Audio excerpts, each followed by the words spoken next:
The woman sitting across from me was 44 years old. She used to teach piano at the conservatory, or I should say, she used to. Now she could neither play the piano nor teach. She had covered her left arm with a long-sleeved cardigan, but the scars were visible beneath the fabric. From her elbow to her wrist, the skin had shrunk, pulled tight. And her hand, the fingers that once danced across piano keys, no longer existed. Acid had fused them together. Not 5 separate fingers anymore, just a curled, motionless mass. A pianist's most precious possession, now unrecognizable. But what truly struck me wasn't the wounds. It was the first sentence she spoke when she walked in. "Dr. Bennett, I fell in love with a monster, and that monster was my student. A 20-year-old boy destroyed me at 44. But the real question is this: did I create him or did he destroy me?" I swallowed. That question was a door opening into one of therapy's darkest corners. "Your student," I kept my voice measured. She inclined her head slowly. As she spoke, she pulled that damaged hand deeper into her cardigan sleeve, as if hiding it from sight would make it cease to exist. "For 4 years," she whispered. "For 4 years, he was my student. And for 4 years, I was his. Everything." Her gaze drifted toward the window. Or so I believed, until I discovered the truth. What was the truth, and how had this accomplished woman become the victim of her own student? The answer would take me somewhere far darker than I had anticipated. But first, I needed to understand something else. Something I noticed in the way she spoke about him. There was fear, yes, but beneath it I detected something that troubled me more. There was longing. In some sessions, my patients healed as they spoke, but some stories never left my mind. Today, I'm going to tell you one of those lives. If you're listening to this story and there are things inside you that you can't contain, share what you're feeling and where you're listening from in the comments. I read every comment. I hear every story. If you want to stay informed about the therapy stories I can't get out of my head, don't forget to subscribe and turn on notifications. If this story touches your feelings, you can support me by liking. One day, I'd like to hear your story too. If you want me to share your story in my next video, you can send it to the email address in my profile. Remember, our stories heal, even if just a little when they're shared. Her name was Eleanor Vance. For 22 years, she had taught at one of the country's most prestigious conservatories. She wasn't merely a teacher, she was a legend. Concert halls had once risen to their feet for her performances. Critics had called her the poet of the keys. But Eleanor had made a choice early in her life, career over everything else. She had sacrificed love, relationships, even the possibility of a family. While her friends were getting married, having children, Eleanor practiced 8 hours a day. While others experienced their first loves, their heartbreaks, their passionate affairs, Eleanor perfected Chopin nocturnes. She had reached the pinnacle of her field. Department head was within reach, just 1 more year. But somewhere deep inside, there was an emptiness she had never acknowledged. A hunger she had starved for 4 decades. She had never known what it felt like to be desired, to be wanted, to have someone look at her not as Professor Vance, but as a woman. She had never experienced the reckless passion of youth. The stolen kisses, the racing heartbeat, the feeling of being completely consumed by another person. And then he walked into her classroom. Daniel. 20 years old. Dark hair, sharp jawline, but it was his eyes that Eleanor couldn't escape. They were deep, almost black, and they had a quality she had never encountered before. When he looked at her, she felt like he could see through every wall she had ever built, like he knew secrets about her that she hadn't admitted to herself. His gaze was hypnotic. Eleanor told me, her breathing growing shallow. Other students looked at me with respect, sometimes fear. Right is it, but Daniel? He looked at me like I was prey. And God help me, Dr. Bennett, I liked it. I made a mental note. Eleanor was describing the initial stages of what would become a deeply destructive dynamic, but there was something she wasn't telling me yet. Something about Daniel himself. Who was this young man who could captivate a woman twice his age, and what had made him into whatever he truly was? The answer, when it came, would reveal a predator far more calculated than I had imagined. Before we go deeper into Daniel, I began, I need to understand where you came from. Tell me about your childhood, Eleanor. She shifted in her seat. Her right hand moved unconsciously to her damaged left arm, fingers tracing the edge of the scar tissue through the fabric. My mother was a pianist too, not professionally, but she could have been. She gave it all up when she married my father, and she resented it. Every single day of her life, she resented that choice. Eleanor's breathing pattern altered, shorter, more controlled, a sign of emotional regulation. She was managing something painful. She used to sit me at the piano when I was 4 years old. "You will be everything I couldn't be," she would say. "You will not make my mistakes. You will not throw away your gift for a man." I recognized this pattern immediately. Eleanor had been programmed from early childhood with a belief that would shape her entire existence. Love and success were mutually exclusive.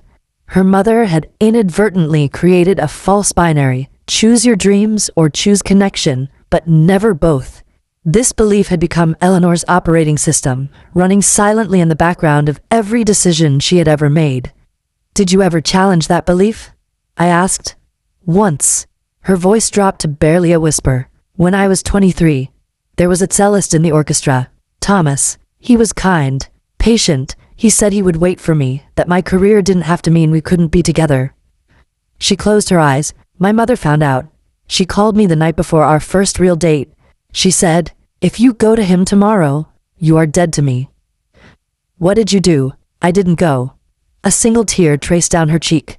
"I never spoke to Thomas again, and I never let anyone get close to me after that. Not for 20 years. 20 years. 2 decades of silence, of emptiness, of watching life happen to other people while she sat alone at her piano. I began to understand the depth of Eleanor's vulnerability when Daniel appeared. She wasn't just attracted to a younger man, she was experiencing, for the first time at 40, the feelings most people navigate in their teens and 20s. She had no framework for these emotions, no experience in setting boundaries, no practice in recognizing manipulation. She was, in the most dangerous way possible, completely defenseless, but something else was forming in my mind, a question I needed answered. If Eleanor had been so controlled, so disciplined for 4 decades, what had finally broken her? "Tell me how it started with Daniel," I said, "the first time something crossed the line." Eleanor was silent for nearly a minute. Her chest rose and fell slowly. Some memories need time to surface from the depths where we bury them. "It was his eyes," she finally answered. "He had this way of looking at me during lessons, like I was the only person in the world, like nothing else existed except me." She inhaled sharply. "No one had ever looked at me like that, not once in 40 years. And you found yourself drawn to that attention." I tried to resist. For 2 years, I tried. Her jaw tightened. I told myself it was inappropriate, unethical. Career suicide. I avoided being alone with him. I kept our conversations strictly professional. I did everything right. She stopped. Until I didn't. The shift in her posture told me we were approaching the core of her shame. Her shoulders curved inward, her chin dropped slightly, the body's instinctive attempt to make itself smaller, to protect the vulnerable center. This was where the real work would begin. "It was after a winter recital," she continued. "He played beautifully that night, Rachmaninoff. When everyone else had left, he found me alone in the practice room. He didn't say anything at first, he just walked toward me. And I couldn't move, I couldn't breathe." Her hands trembled visibly. He said, "I know you feel it too, Professor. I've known since the first day." And before I could respond, he kissed me. "What did you feel in that moment?" "Everything." Her voice fractured. Everything I had never allowed myself to feel. 40 years of loneliness, of emptiness, of being untouched. It all crashed through me at once. I felt alive for the first time in my entire existence. She wiped her eyes with her good hand, and I hated myself for it, even as I kissed him back. What Eleanor described was emotional flooding, an overwhelming surge of suppressed feelings that bypassed her rational defenses entirely. She wasn't just attracted to Daniel, she was experiencing decades of unexpressed longing all at once. It had made her vulnerable in ways she couldn't have anticipated. But I sensed there was more, something darker lurking beneath the surface of this confession, because what she had described so far was a forbidden affair. Troubling, certainly, but not uncommon. The acid scars on her arm told me the story was about to become something far worse. What happened after that first kiss? I asked. Eleanor's expression transformed. The vulnerability I had seen moments ago was replaced by something harder, something that looked almost like resignation.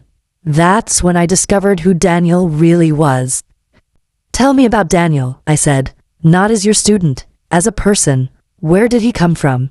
Eleanor was quiet for a moment, gathering her thoughts.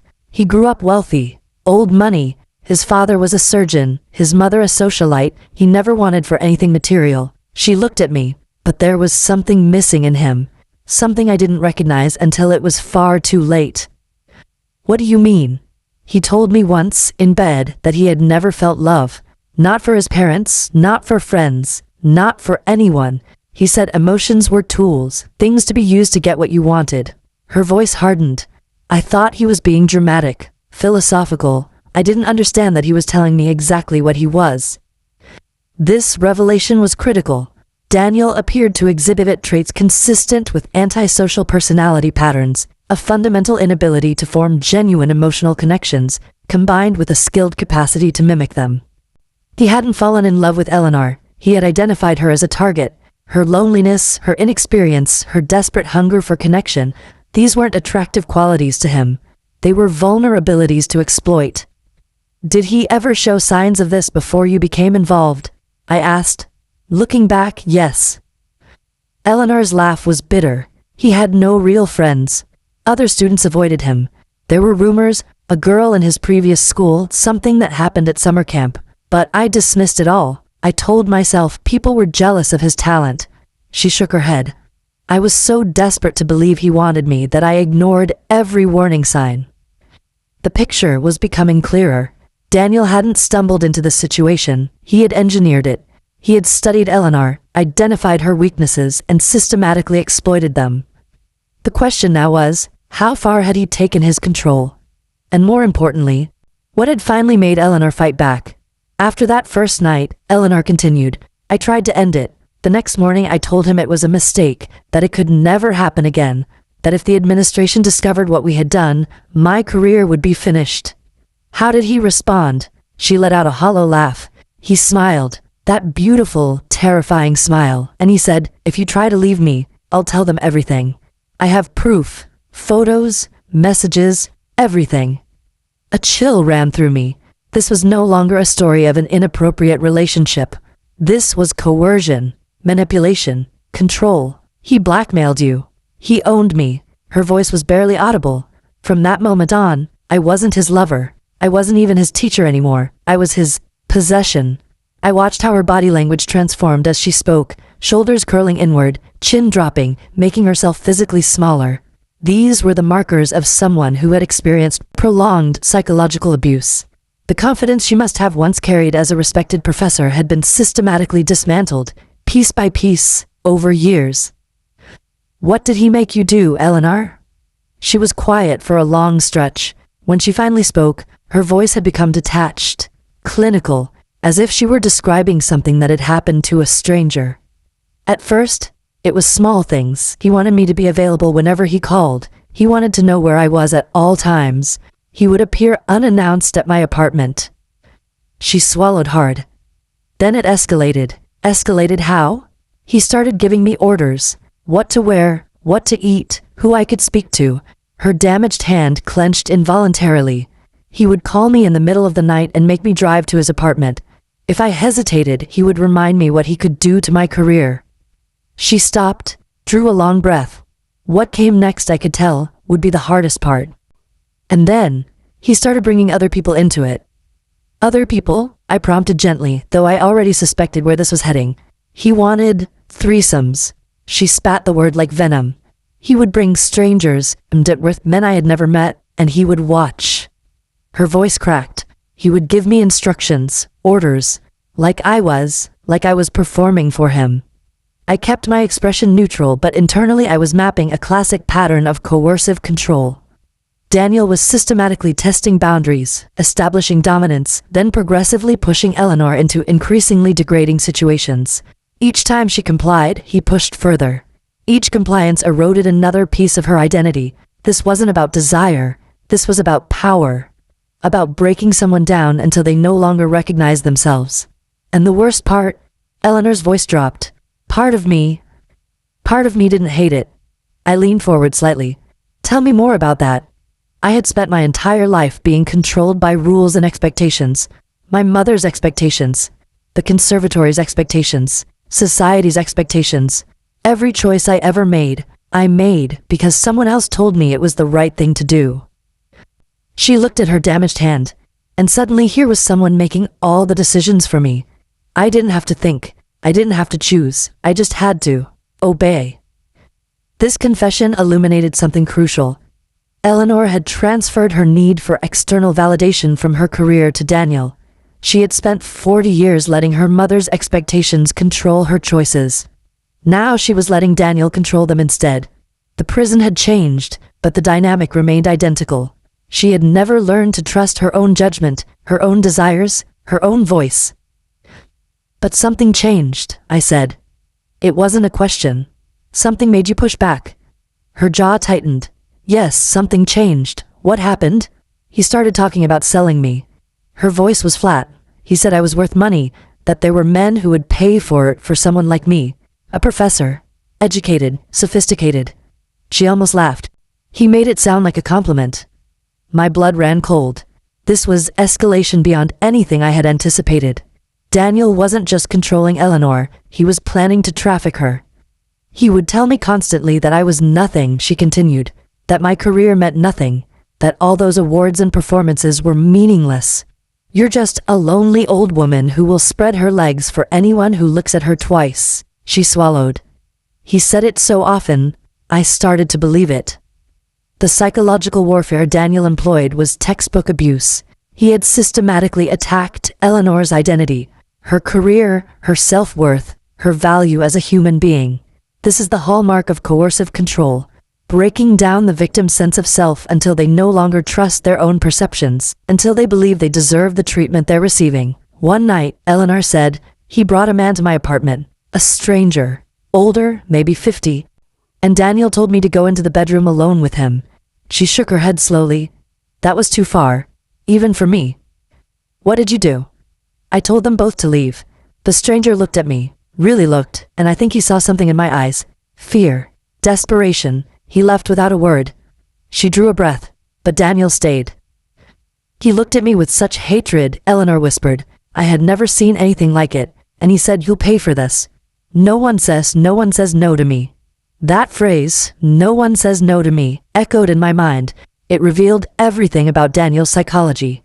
This wasn't about love, desire, or even control anymore. This was about ownership, about his fundamental belief that he was entitled to do whatever he wanted with another human being. He tried again, Eleanor continued. Different nights, different men, and each time I refused. Each time he threatened me. Each time his rage grew worse. What made you finally end it completely? 4 years, Eleanor said. This went on for 4 years, the entire time he was my student. Somehow I kept it together, taught my classes, attended faculty meetings, performed at concerts. She shook her head. No one knew, no one suspected. I was living 2 completely separate lives. And then he graduated. Yes. A ghost of a smile crossed her face. The day after graduation he came to my door. He said he wanted to continue. No more university rules, he said, no more hiding, just you and me. What did you say? I said no. For the first time I heard strength in her voice. Real strength. I told him I never wanted to see him again, that he could go to the university, go to the newspapers, go to whoever he wanted. I didn't care anymore. I would rather lose everything I'd worked for than spend another day being his prisoner. I felt a deep respect for what that moment must have cost her. After 4 years of psychological torture, after having her identity systematically dismantled, Eleanor had found her voice. She had chosen uncertain freedom over certain captivity. It had taken extraordinary courage, the kind most people never have to summon. How did he react? He was furious. He screamed. He threatened. He told me he would destroy me. She stopped, but I held my ground, and eventually, he left. He reported everything to the university the next morning. Eleanor continued, her tone flat now. He had saved it all. Every message, every photo, 4 years of documentation. What happened? Investigation, hearings, evidence review. She exhaled slowly. I thought I would be fired. But I had connections, colleagues who believed in me, who knew my work. They couldn't make it disappear entirely, but they minimized it. 1 month suspension. That was all. 1 month seemed remarkably light for such serious allegations, but institutions often protect their own, especially those with long tenures and strong reputations. It was unjust, perhaps, but at that moment it must have felt like salvation. For 1 week, Eleanor continued, I felt free. I returned to my life. I practiced piano again. I started to believe I might actually survive this nightmare. Her breathing grew shallow. Her good hand gripped the armrest of her chair. And then? He came to my door every day, Eleanor recounted, her voice becoming distant. He would stand outside, watching, waiting, sending messages. It's just us now, he would write. No more strangers. No more games. Just you and me. She shuddered. As if that made it better. As if I would ever go back to him. I refused every time, blocked his number, changed my locks, filed a police report, though they said they couldn't do much unless he actually did something. She laughed bitterly, unless he actually did something. It was a Thursday, she said, and her voice changed, became hollow, as if she were watching the memory from outside herself. It was raining. I was in a good mood, the first good mood I'd had in months. I wanted to make pudding. Something my mother used to make when I was a child. Comfort food. I noticed how her body had gone rigid, her breathing was rapid and shallow, she was approaching the epicenter of her trauma. I walked to the market. The rain was heavy, so I was hurrying, and then I heard someone call my name. Her good hand gripped the arm of her chair, knuckles white. I turned around, and there he was, Daniel, standing in the rain, smiling, that same smile from the first day I met him. Beautiful and terrifying. What did he say? Just 3 words. Her voice cracked. I'll make you regret. I watched her relive the moment. Her body had gone completely rigid, her breathing rapid and shallow, classic signs of trauma recall. She wasn't just remembering, she was there again, in the rain, facing the man who had controlled her for 4 years. Then I felt it. She continued. Pain like I had never experienced, fire spreading through my arm. I looked down and saw my skin. My skin was dissolving, bubbling, the smell. She stopped, swallowed hard. The smell of my own flesh burning. I screamed. I fell to the ground. People were running toward us, and Daniel just stood there, watching me writhe in the rain. Still smiling. Still smiling. What happened to him? They arrested him at the scene. He didn't even try to run. She looked at me with eyes full of something I couldn't quite name. He's in prison now. 15 years. But it doesn't matter, does it? He already took everything that mattered. She raised her damaged hand. The fingers, or what remained of them, caught the light from the window. These hands played Rachmaninoff at Carnegie Hall, she murmured. These hands taught hundreds of students to find their voice through music. Now they can't even button a shirt. I gave Eleanor a moment to compose herself. The silence in my office felt heavy with everything she had shared. But I sensed we hadn't reached the true core of her pain yet. The physical wounds were devastating, yes, but something deeper was keeping her trapped. Eleanor, I began gently. When you first came in, you asked whether you created Daniel or he destroyed you. What did you mean by that? Her eyes met mine, and in them I saw the question that had been haunting her far more than any physical scar. I mean, was there something in me that attracted him? That made him choose me? She looked at her hands, one whole, one destroyed. I spent 40 years being perfect, following every rule, never taking a risk, and the one time I let myself feel something real, this is what happened. I recognized this thought pattern immediately. Victims of abuse often search for ways to blame themselves. It gives them an illusion of control in situations where they had none. If they caused it, then maybe they could have prevented it. The alternative, accepting that they were simply in the wrong place at the wrong time, that evil exists and sometimes finds us regardless of what we do, is far more terrifying. Eleanor, Daniel didn't target you because of something broken inside you. He targeted you because he recognized someone who had been taught to suppress her needs, someone who had never learned that she was worthy of love simply for existing, not for what she could achieve. Her eyes searched mine, looking for something. Understanding, perhaps, or absolution. Your mother taught you that love was a threat to success, so you built walls. You achieved everything. But those walls also kept out the very thing you needed most: genuine human connection. When Daniel came along offering exactly that, you had no framework for recognizing the danger. "So it was my fault," she said quietly. "If I had been normal, if I had dated, had relationships like everyone else." "No," I kept my voice firm but gentle. "This was not your fault. You made choices based on the beliefs you were given.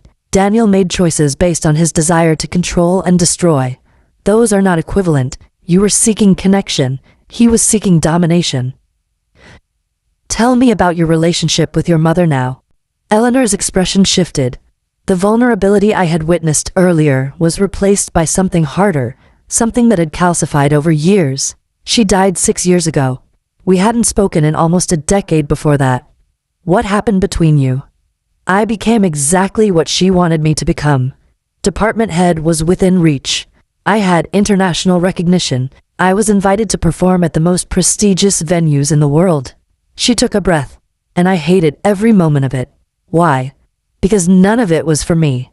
Every achievement, every award, they were all for her, to prove that her sacrifice was worth it, that giving up her own dreams wasn't meaningless. Eleanor's voice fractured. "I spent 40 years living someone else's life, and when I finally tried to live my own, look what happened." This was a breakthrough moment. Eleanor was beginning to see the connection between her childhood conditioning and her vulnerability to Daniel.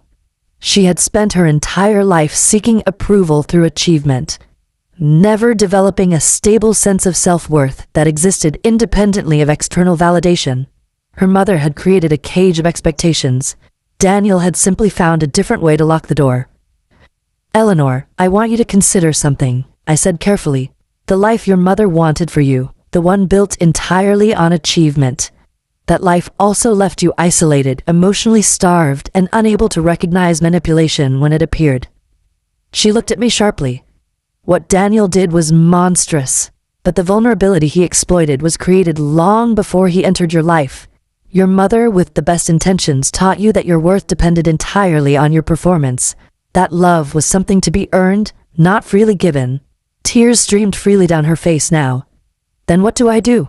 I have nothing left. No career, no family, no hands." "You have something far more important," I told her. "You have yourself. The real you, not the performer your mother created, not the possession Daniel tried to own. The woman who walked into my office today, asking the hardest questions about who she is and how she got here." She wiped her eyes with her good hand. "And what do I do with that woman?" "You let her heal. You let her discover what she actually wants, not what her mother wanted, not what Daniel demanded.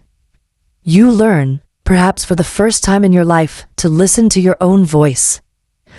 For the first time since she entered my office, I witnessed something shift in Eleanor's eyes, a flicker of something that hadn't been there before. Not hope exactly, not yet, but the possibility of hope. Eleanor and I met weekly for the next 8 months. The work was slow and often painful. There were sessions where she could barely speak, and sessions where she couldn't stop. There were breakthroughs and setbacks, moments of clarity followed by weeks of darkness.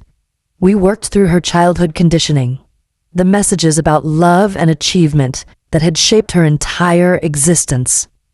We processed the trauma of her relationship with Daniel, not just the physical attack, but the years of psychological manipulation that preceded it. We explored her identity beyond the piano, beyond the career she had lost.